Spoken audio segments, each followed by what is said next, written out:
The live TV, सच सबसे आगे। नमस्कार, मैं हूं रंजीत झा और आप देख रहे हैं द लाइव टीवी। प्रधानमंत्री नरेंद्र मोदी राजकीय दौरे पर अमेरिका गए हुए हैं। एक और जहां उनका स्वागत हो रहा है तो दूसरी तरफ उनके विरोध में भी स्वर खूब उठे हैं। कई ऐसे संगठन हैं जो लगातार उनका विरोध जता रहे हैं।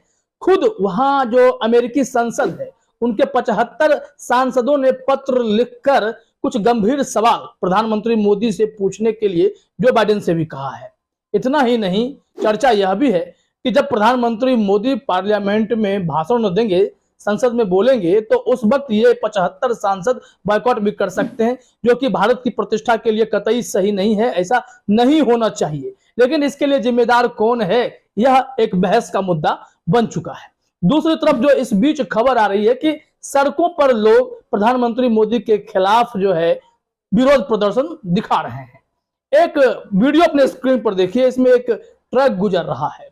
इस ट्रक के पीछे लिखा हुआ है वेलकम तो है ही, लेकिन नीचे लिखा हुआ है क्राइम मिनिस्टर ऑफ इंडिया। ये प्राइम नहीं लिखा है। आखिर किसने पी को सी कर दिया है?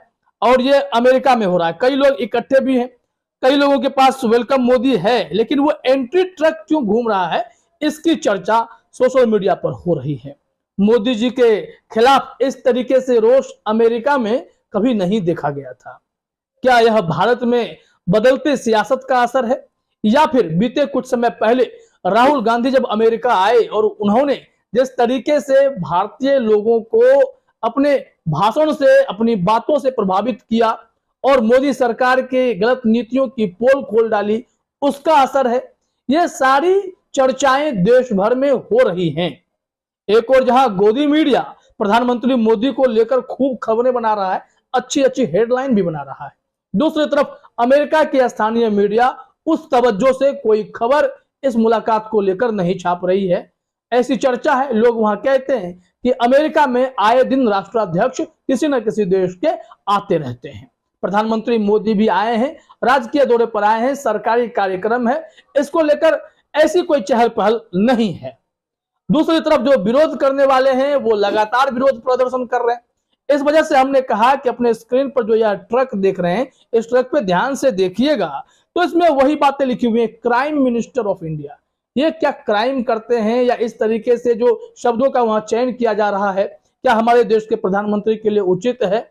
अगर वहां हो रहा है तो वहां के सिस्टम प्रशासन की जिम्मेदारी है कि ऐसे लोगों को वो सवाल करें, पूछे कि भाई आप ऐसा क्यों कर रहे हैं, विरोध की खास वजह क्या है।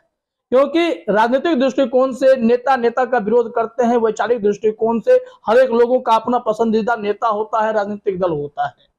और मोदी जी जब एक प्राइम मिनिस्टर के तौर पर, राजकीय दौरे के तौर पर वहां गए हैं, तो भी उनका अगर विरोध हो रहा है तो कहीं ना कहीं भारत सरकार की, मोदी सरकार की नीतियों से ये सब नाखुश हो गए और इस वजह से ऐसे विरोध प्रदर्शन देखे जा रहे हैं।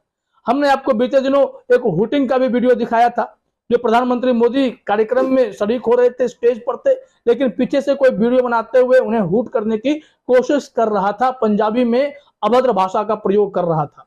वो भी निंदनीय है, गलत है। लेकिन यहां भारतीय जनता पार्टी को, प्रधानमंत्री मोदी को, दोनों को सोचने की जरूरत है कि आखिर विरोध प्रदर्शन का दायरा इतना व्यापक कैसे हो रहा है।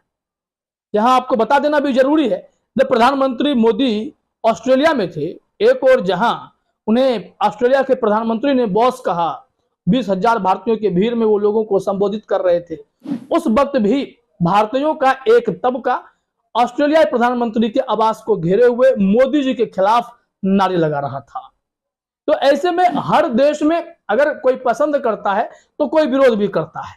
लेकिन बात यहां अगर भारत के दृष्टिकोण से देखें तो नीतिगत फैसले जितने भी हुए उसको लेकर सवाल खड़े होने लगे हैं। इस वजह से ये जो वीडियो आया है, कविश अजीज ने शेयर भी किया है। इस वीडियो में कई लोग आपको दिखाई पड़ रहे हैं और उन्होंने अपने ट्वीट में भी लिखा इस वीडियो को शेयर करते हुए, मैनहट्टन की सड़कों पर एंटी मोदी ट्रक घूम रहा है।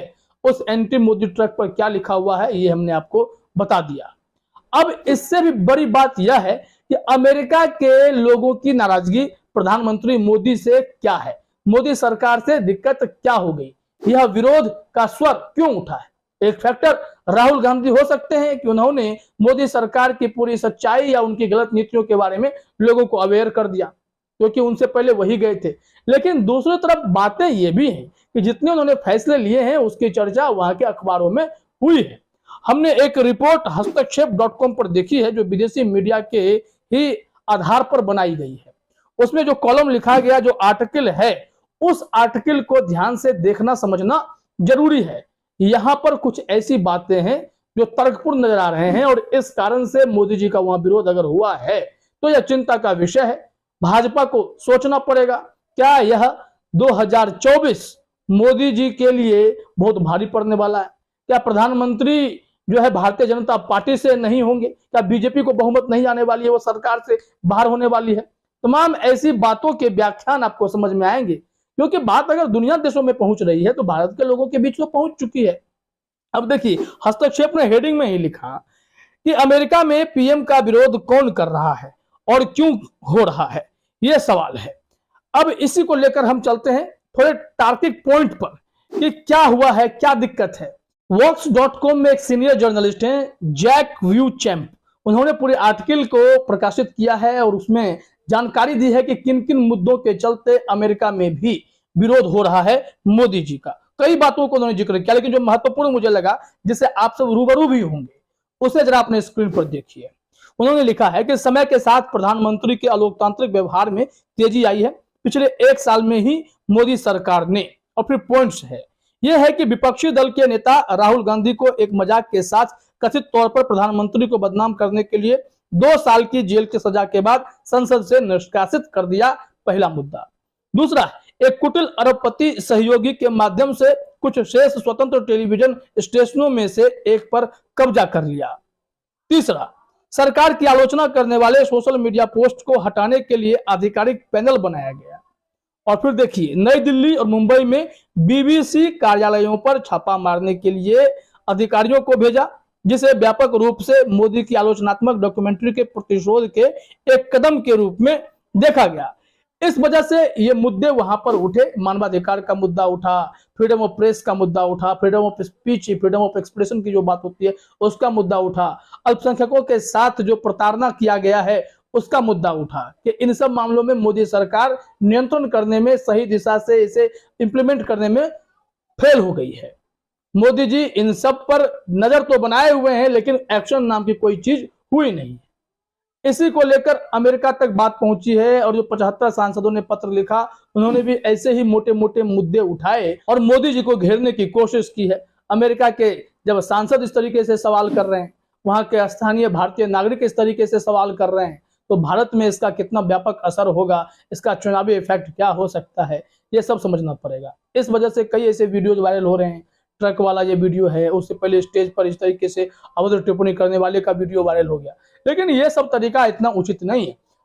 बातें तर्कपूर्ण हो और रोष व्यक्त करने का एक ऐसा तरीका हो जिसमें अपने मर्यादा में रहकर सारी बातों को कह दें, वो ज्यादा इंपॉर्टेंट होता है।